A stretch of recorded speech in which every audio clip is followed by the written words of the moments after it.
আমার রাজ্যের রানী part 11। Writer স্মৃতিনূর Abani. আজ অবনী রেজাল্ট দিবে, তাই আজ আর অফিসে যায়নি সে। সবাই টেনশনে থাকলেও সাহেরা বেগম টেনশন করছে না। ওনার একটাই কথা, আমি জানি আমার মেয়ে ভালো রেজাল্ট করবে, শুধু শুধু এতে টেনশন করার কি আছে। কিন্তু অবনীর মাথায় এখন টেনশনের বোঝা হয়ে আছে। হয়তো রেজাল্টের দিন প্রতিটা মানুষেরই এমন অবস্থা হয়। পরীক্ষার দিন যত টেনশন হয় তার থেকে 1000 গুণ বেশি টেনশন এসে ভর করে রেজাল্ট এর দিন। অবনীর একই অবস্থা।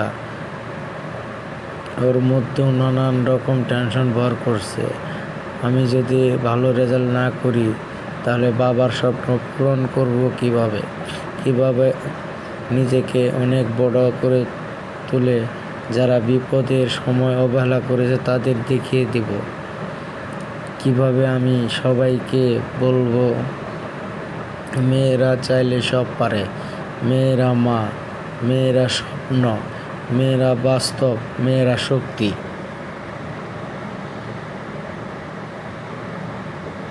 নানান রকম চিন্তা ভাবনার মধ্য দিয়ে সময় পার হচ্ছে অবনীর।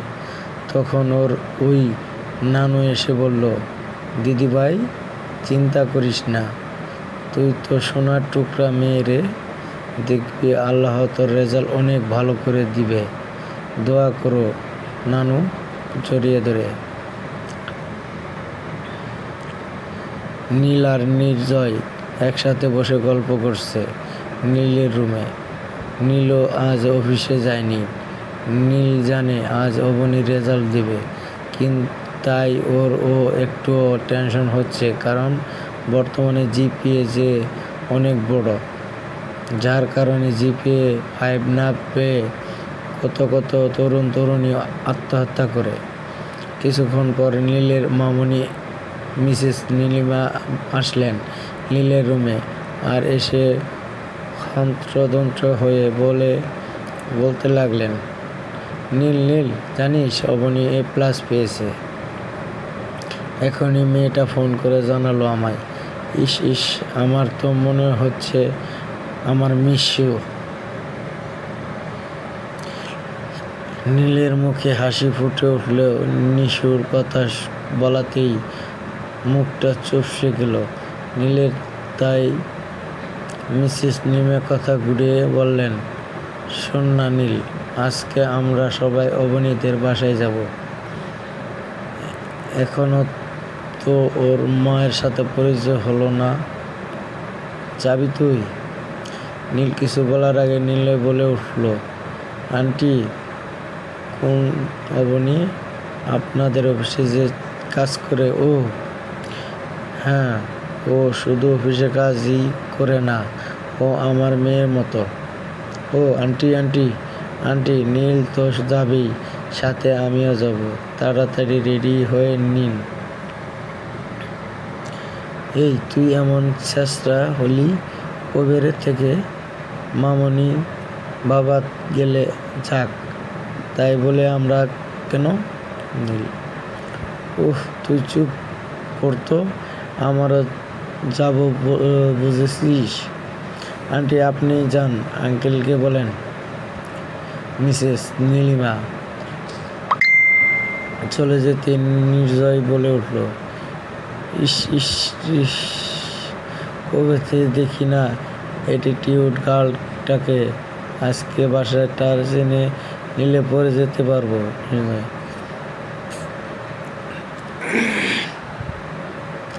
নীলের ইচ্ছে করছে নির্জয় এর মাথাটা ফাটিয়ে দিতে, তবুও বন্ধু বলে কথা, তাই নিজের রাগটাকে কন্ট্রোল করে দাঁতে দাঁত চেপে বলল, কি বললি? না কিছু বলিনি, চল তুই তাড়াতাড়ি রেডি হয়ে নে ভাই। নির্জয়। নীল মনে মনে ভাবছে, তোকে আজ আমি নেওয়াচ্ছি তোর অ্যাটিটিউড গার্লের কাছে।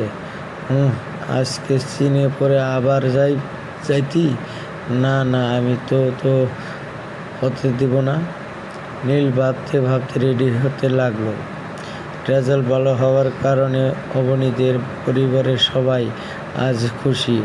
অবনী আর অবনীর মা মিলে ওদের দালানে সবাইকেও মিষ্টি দিল। বাড়িওয়ালার বাসায় অবনী আর অবনীর মা মিলে মিষ্টি নিয়ে গেল।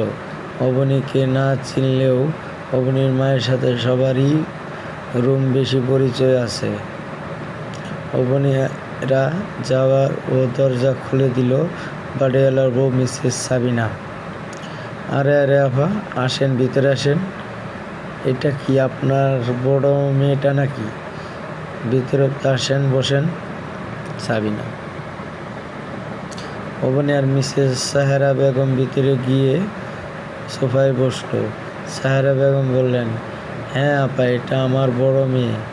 ওর HSC পরীক্ষার রেজাল্ট দিয়েছে, আলহামদুলিল্লাহ A+ পেয়েছে আপনাদের দোয়ায়, তাই মিষ্টি নিয়ে আসলাম। মাশাআল্লাহ, এ তো খুশির কথা। এত অল্প বয়সে মেয়েটাকে কত কিছু সহ্য করতে হয়েছে।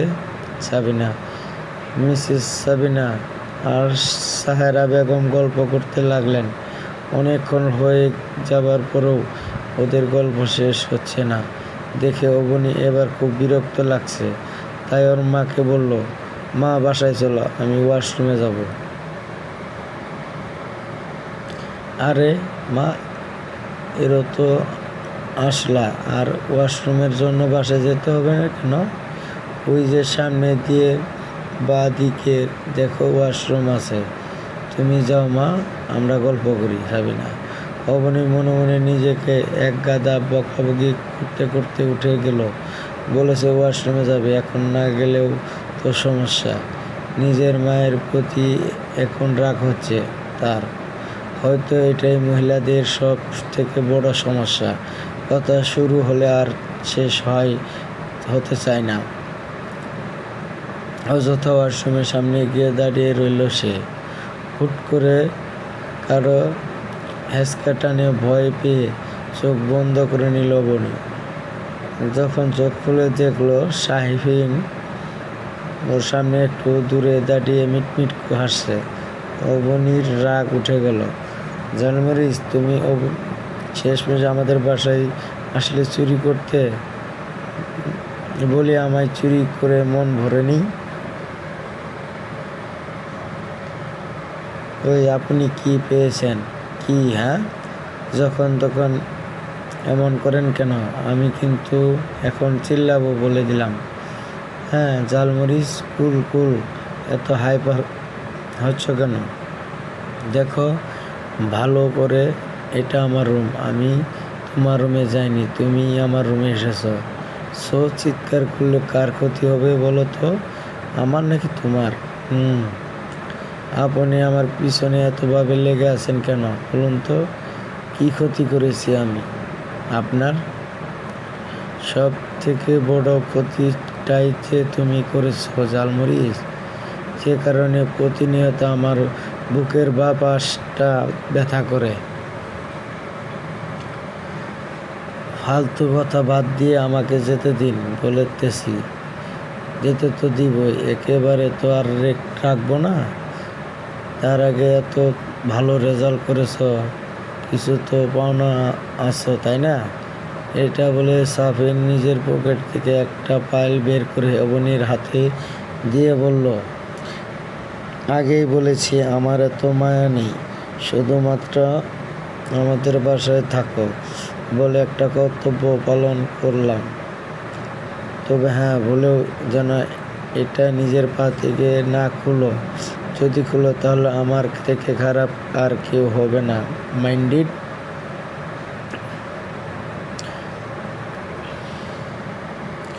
এটা বলে হাঁটু গেড়ে বসে অবনীর পায়ে পায়েলটা পরিয়ে দিয়ে হাত ধরে টেনে রুম থেকে বের করে দিয়ে বলল, নাও গেট লস্ট। সাথে সাথেই রুমের দরজা লাগিয়ে দিল। ঘটনা এক বিস্ময়তার। অবনী শুধু ট্যাপ করে তাকিয়ে আছে। মাকে না নিয়ে নিজের বাসায় চলে গেল অবনী। সাহারা বেগম